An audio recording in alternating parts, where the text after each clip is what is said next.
தேமுதிக India கூட்டணிக்கு வர வேண்டும் என்று நாங்கள் விரும்புகிறோம். ஏன்னா ஒரு விஜயகாந்த் அவர்கள் ஒரு நல்ல மனிதர். அவர் தமிழ்நாட்டின் மீது மிகப்பெரிய பற்றுள்ளவர், தமிழ்நாட்டின் நலன்களை முன்னிறுத்தியவர். ஸோ அந்த பாரம்பரியத்தின்படி தேமுதிக இந்தியா கூட்டணிக்கு வந்தா நல்லா இருக்கும் தான் நான் நினைக்கிறேன். இல்ல, முதலமைச்சர் அவர்கள் சொல்றது மிக மிக சரின்னு நினைக்கிறேன். ஏன்னா நீங்க அதிமுகவுடைய ஏறக்குறைய அதிமுகவுடைய ஒரு பறவைக்கு ரெக்கை உடைக்கிற மாதிரி அவங்கள உடைச்சுதான் இந்த கூட்டணியை சேர்த்திருக்காங்க.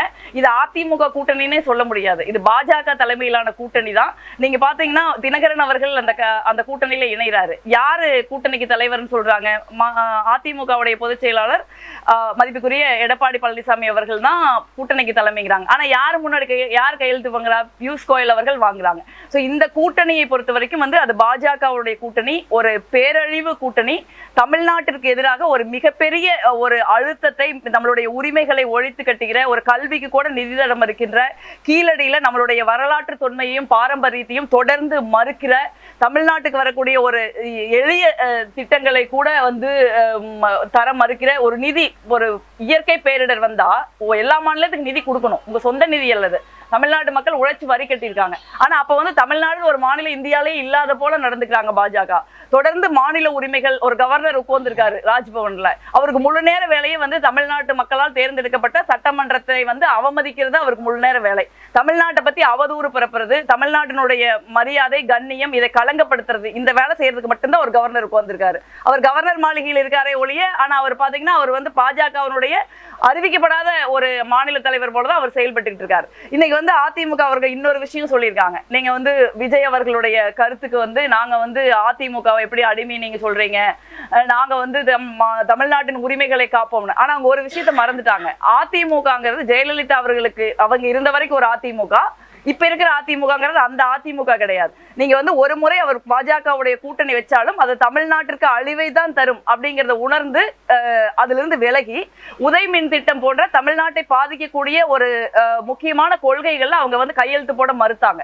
ஆனா ஜெயலலிதா அவர்களுடைய மரணத்திற்கு பிறகு அதிமுக ஆட்சி அப்படியே அடிமை மாதிரி உதய் மின் திட்டத்துல கையெழுத்து போட்டு வச்சு, அதனால நீங்க மின்சாரம் கட்டணம் ஏறுது. அதே மாதிரி அவங்க ஒரு லேடியா மோடியான்னு கேட்டு ஒரு 40 சீட்லயும் போய் கண்டெஸ்ட் பண்ணாங்க. ஆனா இன்னைக்கு ஒரு மிகப்பெரிய அடிமைகளாக அதிமுகவின் தலைவர்கள் இருக்காங்க. அந்த கட்சியோட தொண்டர்களுக்கே அந்த கூட்டணி பிடிக்கல, அந்த மாதிரி ஒரு சூழல் இருக்குது.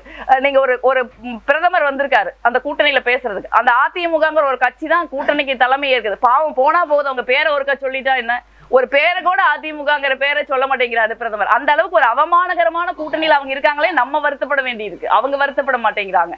அதனால அதிமுக பாஜகவுக்கு தமிழ்நாட்டுல ஒரு பாதையை ஏற்படுத்தி கொடுக்கலாம்னு நினைக்கிறாங்க. அது நடக்க போறதில்லை. நான் வருத்தத்தோட தான் சொல்றேன், இந்த தேர்தல்ங்கிறது அதிமுகவுக்கு இறுதி தேர்தலாக இருக்கும். இதற்கப்புறம் இதே பலத்தோட அவங்க போட்டியிட மாட்டாங்க. ஏன்னா நீங்க பாத்தீங்கன்னா பாஜகவுடைய கூட்டணி சேர்ந்த அனைத்து கட்சிகளும் அழித்தொழிக்கப்பட்டிருக்குது. நீங்க காஷ்மீர்ல பிடிபியில இருந்து தொடங்கி, நீங்க பக்கத்தில் இருக்கிற கர்நாடகாவில் JDS, பீகார்ல JDU, மகாராஷ்டிராவில் சிவசேனா, பஞ்சாப்ல SAD, அஸ்ஸாம்ல AGP, வடகிழக்கு மாநிலங்கள்ல இருக்கிற மாநில கட்சிகள், இந்த மாதிரி பல கட்சிகளையும் அழிச்சுதான் இவங்க பாஜக உருவாகி இருக்காங்க எல்லா மாநிலங்கள்லயும்.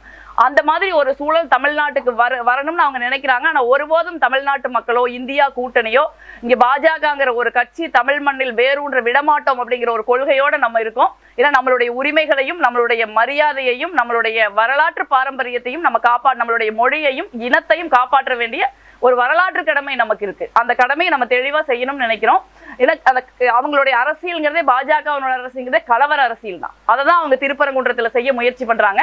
அதற்கு இந்த அதிமுக அடிபடிஞ்சு ஆதரவா இருக்காங்க. அதெல்லாம் ஒரு அவலம் தான் நான் நினைக்கிறேன். நீங்க என்ன கூட்டணியில வேணாலும் இருந்துட்டு போங்க, ஆனா தமிழ்நாட்டுக்கு ஒரு ஆபத்து வருது, தமிழ்நாட்டினுடைய அமைதிக்கும் நல்லிணக்கத்திற்கும் ஒரு பெரிய பிரச்சனை வருது அப்படிங்கிறப்ப நீங்க எந்திரிச்சு நின்று பேசணும் இல்லையா? அதை பேச மாட்டேங்கிறாங்கல்ல. அப்புறம் எப்படி நம்ம அவங்க ஒரு சிறந்த கூட்டணி நம்ம சொல்ல முடியும்? மேல்மட்ட தலைவர்கள் சரி, கீழே உள்ள தலைவர்கள் இந்த முரண்பாடுக்கான காரணம் இல்ல, ஒரு ஜனநாயகத்துல முரண்பாடுகளும் கலந்துரையாடல்களும் ஒரு சாதாரணமான விஷயம் தான் நான் நினைக்கிறேன். பட் அது எல்லாவற்றையும் தாண்டி வந்து நாங்க ஒரு இந்தியா கூட்டணிங்கிற முறையில தமிழ்நாட்டினுடைய நலன்களை முன்னிறுத்தி நாங்க செயல்படணும்னு நினைக்கிறோம். அதற்கு 2 தலைமையும் அதற்கான முயற்சியை எடுக்கிறாங்க.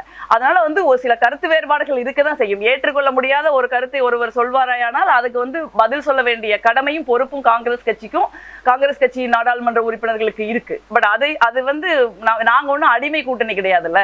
நாங்க வந்து ஒரு பரஸ்பரம் கருத்து சுதந்திரத்தை நம்புகிற ஒரு கலந்துரையாடலை மதிக்கின்ற ஒரு கூட்டணி. அதுதான் இந்தியா கூட்டணியும் நீங்க பாஜக கூட்டணி எது வேறுபடுத்தி காட்டுதுன்னா இந்த மாதிரியான கலாச்சார வித்தியாசங்கள் தான் நான் நினைக்கிறேன்.